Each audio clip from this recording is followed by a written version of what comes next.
Most students of economics are taught that the story of money begins with the Enlightenment or the industrial grit of the Victorian era. We are told to look to the pin factories of Adam Smith or the class struggles of Karl Marx.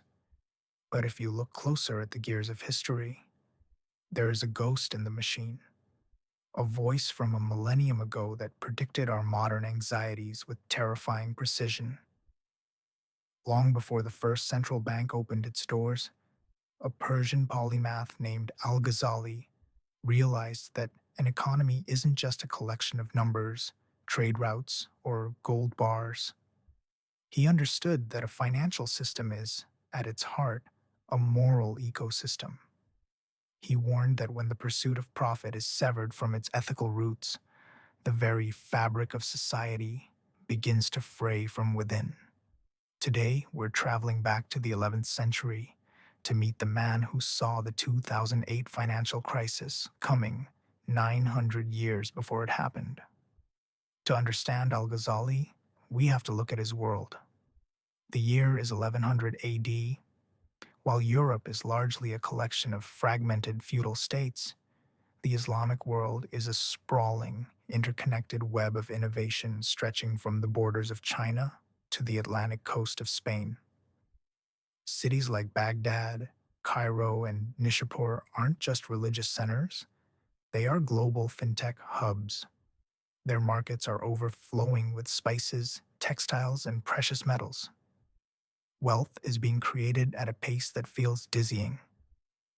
But in the middle of this golden age, Al-Ghazali, a man who was equal parts philosopher, jurist, and social critic, felt a deep sense of unease. He saw a civilization getting rich faster than it was getting wise. He saw a society obsessed with the how of making money, but completely oblivious to the why. It's a parallel to our modern world that is almost impossible to ignore. Al-Ghazali began his analysis by asking a deceptively simple question: what is a coin? For most of his contemporaries, gold was power. But Ghazali had a different perspective. He famously compared money to a mirror. A mirror has no color of its own, yet it reflects every color. In the same way, a gold coin has no intrinsic value in terms of eating or wearing it. Its only purpose is to reflect the value of the things it can buy. He argued that money was never meant to be the end goal. It was a tool, a neutral medium designed to facilitate human cooperation. When we start treating money as a commodity to be hoarded or worshipped, we are essentially trying to eat the mirror instead of looking at the reflection. This led to one of his most radical insights: the concept of dead money. In the 11th century, the wealthy often buried their gold in chests or hidden vaults. To Ghazali, this wasn't just a private choice, it was a systemic crime.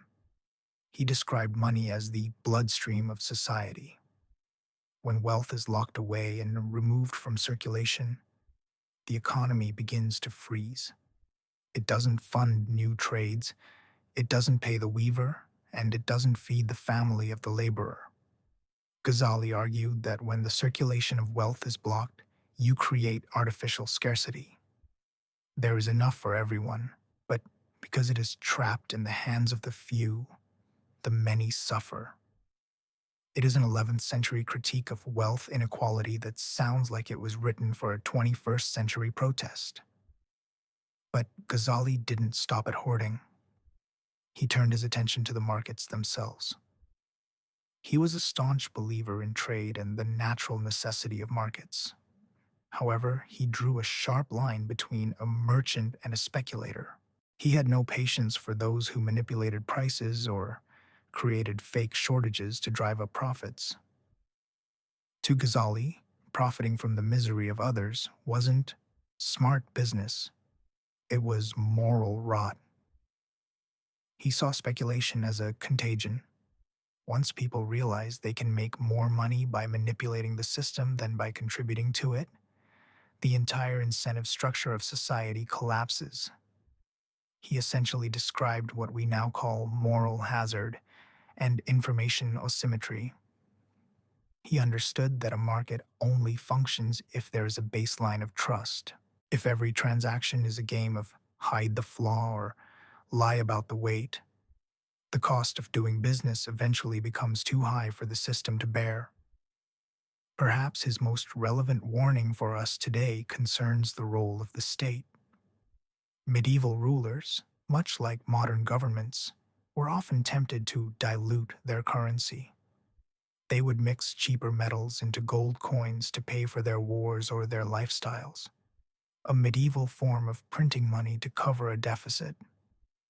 Al-Ghazali was one of the first to call this what it was: theft. He argued that when a ruler devalues the currency, they are taxing the poor through a hidden backdoor. It erodes the public's faith in the future. He predicted that if a state manipulates its money too often, the people will eventually abandon it for foreign currencies or stable assets. We've seen this script play out in Weimar Germany, in Zimbabwe, and in Venezuela. Ghazali understood that money is ultimately a faith system. Once the faith is broken, the math no longer matters.